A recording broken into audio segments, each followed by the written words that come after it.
Un type se présente à un entretien d'embauche pour un poste de responsable de la motivation des plantes vertes dans une grande entreprise. Le recruteur lui demande « Quelles sont vos qualifications ?»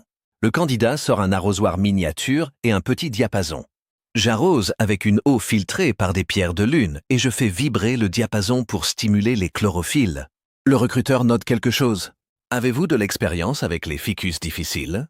Le candidat répond. J'ai sauvé un ficus qui avait perdu la volonté de faire de la photosynthèse. Il ne voulait plus transformer la lumière en sucre, il disait que c'était un métier de suceur de photons et qu'il préférait devenir plante carnivore. Je lui ai organisé un stage d'observation chez un népenthès, il est revenu dégoûté. Mais le simple fait d'avoir eu le choix l'a remotivé. Le recruteur intéressé demande « Et un cactus dépressif ?» Le candidat « Ah, le cactus, c'est un faux dur. Il a des piquants, mais à l'intérieur, c'est de la guimauve existentielle. Je lui mets un petit miroir pour qu'il se rappelle qu'il est capable de fleurir une fois tous les 3 ans.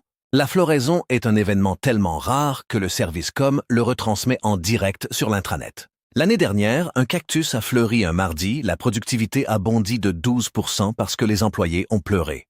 Le recruteur l'embauche.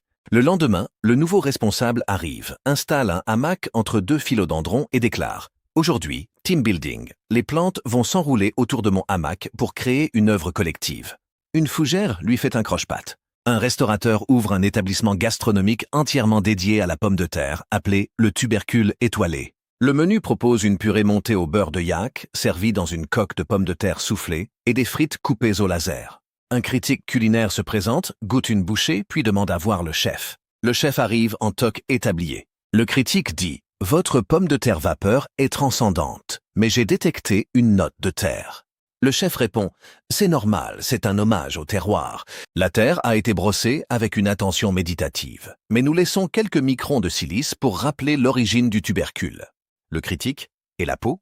Le chef « Elle est croustillante grâce à un séchage dans le vent du Larzac. Chaque pomme de terre a été exposée 48 heures à un mistral contrôlé en soufflerie. » Le critique insiste « Le service est un peu lent. » Le chef explique « Parce que la pomme de terre a besoin de temps pour se recueillir avant d'être mangée. Nous avons un chaman qui psalmodie des chants incas pendant la cuisson. La cuisson à l'eau est un voyage initiatique. Quand la pomme de terre est prête, elle émet un petit signal sonore, un pop subtil que seul le chaman peut entendre. » Le critique repose sa fourchette. « Il y a un cheveu dans ma purée. » Le chef, sans se démonter, « C'est un filament de safran albinos, très rare. » La purée vous salue. Un homme achète un réveil matin d'occasion sur Internet. L'annonce disait « Réveil à remonter, sonnerie douce, quelques fonctionnalités supplémentaires non documentées. » La première nuit, il règle l'alarme sur 7 heures. À 6h58, le réveil se met à tousser.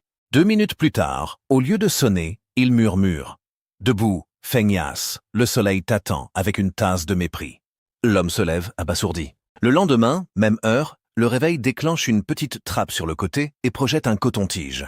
Puis il dit « Si tu ne te lèves pas, je balance l'oreiller. » Le propriétaire fouille l'objet, découvre un compartiment secret contenant un haut-parleur minuscule et une carte électronique avec une puce étiquetée « Épouse intégrée ». Il essaie de le désactiver, mais le réveil se met à vibrer et à lancer des bruits de machine à café. À 7h02, il ajoute « J'ai envoyé un message à ta mère pour lui dire que tu dors encore. » Elle répond « Passe-lui le bonjour. » Paniqué, l'homme met le réveil dans un tiroir.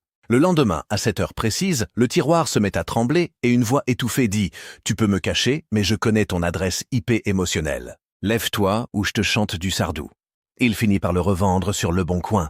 L'annonce suivante disait « Réveil autonome, légèrement possessif, très efficace. Ne convient pas aux personnes qui aiment les grasses matinées, ni à celles qui ont peur des appareils électroménagers passifs agressifs.